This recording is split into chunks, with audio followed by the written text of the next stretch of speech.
Welcome to the advanced stretching routine on a box. If you've got the iPad and you're watching this, go ahead and set the iPad on the box. 10-minute timer keeps me on track. I can be a little long-winded sometimes in these videos. And you would have already been warmed up with some basics, but let's just go ahead and advance our stretch in our hip by putting the foot up on the box. I've got this on the 24-inch side. These boxes can go 20, 24, and 30 inches. So find something that works for you. We're going to start here sort of in the middle ground. And we're looking to just bend the knee, bring some flexion into the hip, chest forward, and switch. You should feel a little pressure on the knee, but we're looking to get the hip to go into some deep flexion. We can also sort of open up that angle, come in and out a little bit here with the knee. You'll feel that inner thigh, that groin stretching. If you feel clicking, popping, pinching in the front of the hip, we'll want you to go a little slower or make some modifications. And now in this position, we're going to come into what I call the Spider-Man stretch. Spider-Man is always landing with one knee up high, looking super cool doing it. You look super cool this morning, this afternoon, doing this also. So if anybody gives you that look, just reach over and give them a little Spider-Man hand. All right, get in there, Spider-Man. If you really want that deep, deep stretch, you can come down to your forearms and open up. Oh, that feels fantastic on the inner thigh.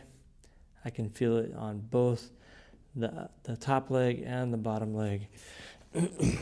Come in and out of that with a little respect. Go slowly.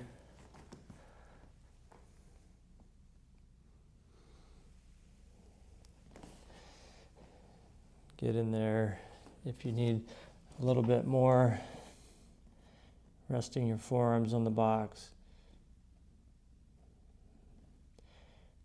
Just discovering the limits of that inner thigh.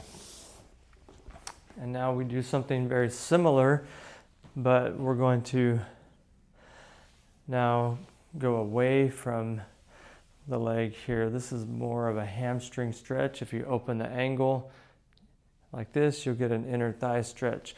Also, if your trunk stays facing your foot, you pop your toe up. Ooh, that's a nice deep hamstring stretch.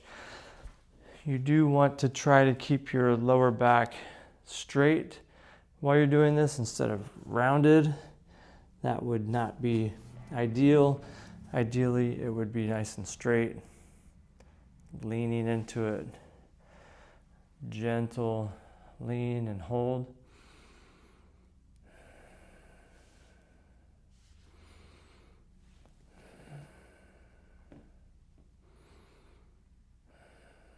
Sinking into each of those deep exhalations. You can have your hands on the box for a little support. Make sure to keep your back straight and sink into that stretch each exhale. Watching, noticing,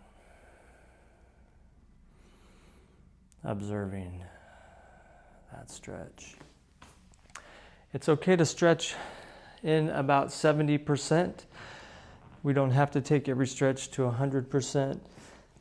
So now we're going to put our knee and shin on the box. We'd like to leave the foot free for now. This is a nice way to introduce this pigeon stretch, or often called the runner stretch or the figure four.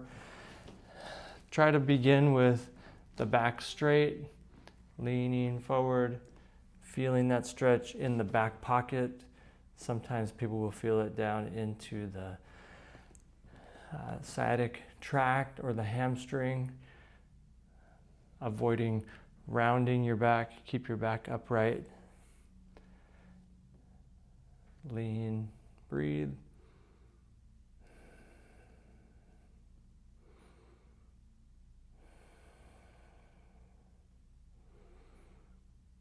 You'll be looking down at the iPad, watching this video. Again, keeping that foot free on the outside of the box for now. We'll advance this in just a minute, but bringing your sternum over your knee, leaning in, keeping the back straight.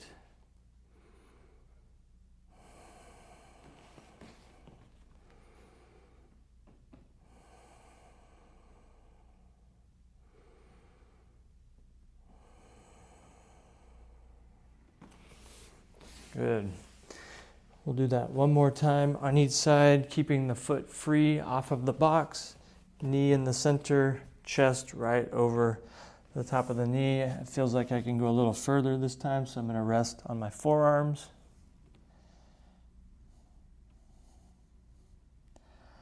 I feel a little pressure on the inner thigh and in the front of my hip, but it's not unbearable, so I'm just going to sit with this for just a bit. If I come this deep and I have a lot of front of the hip pain, some people's anatomy just doesn't allow them to stretch that well, we're going to keep you upright. But if you feel good, come on down low, sink into that stretch, hold it for 3 slow, deep breaths. Last time on the other side. You might be off with me. I might be stretching my right. You might be stretching your left. But that's totally fine. I get a little more out of this stretch if I sort of rock back onto my bottom foot heel. I might sneak in a little calf stretch with this as well. But just rocking back seems to enhance the stretch I feel in my back pocket on the top leg. Rocking a little bit to the side does the same thing. So explore this stretch, see what feels right to you. And now we're going to advance that stretch by placing the foot on the box and having a little bit more of a parallel shin. That shin is now, instead of at an angle in a figure 4, making a triangle, our shin is splitting the box in half, and we're going to get deep into this stretch with a little bit more external rotation. This is one of the reasons why this is an advanced routine. Keeping that spine upright. I've got my elbows sort of locked out and I'm sinking into that stretch. You would definitely feel this a little bit differently than you might feel the first glute stretch. And switch it up. Split the box in half with your shin. Bring the foot bring the foot onto the box. That's going to lock that out. Your hands are going to come ahead of your shin and your leg. So not back here, but you're going to want to be up here in the front. And right there is where I feel the stretch. If I'm down here, I don't feel that stretch if I'm slouched. But as I come up, chest up, get my back nice and straight, ooh, I can really feel that stretch, especially if I sort of rock back onto my bottom foot. Put some pressure into that bottom foot, almost like my hands are pushing me away and my bottom foot is sinking into the ground, and then lean that chest forward. Oh yeah, you feel that all through here in the deep glute. This is what we're after. This is that advanced glute stretch for that maybe chronic hip pain, that low-level chronic sciatica. You've been through the basic stretching and now you're getting deeper into the advanced stuff, I love to use the box. It's a great way to get in there and stretch. And that's 10 minutes of advanced hip stretching on the box.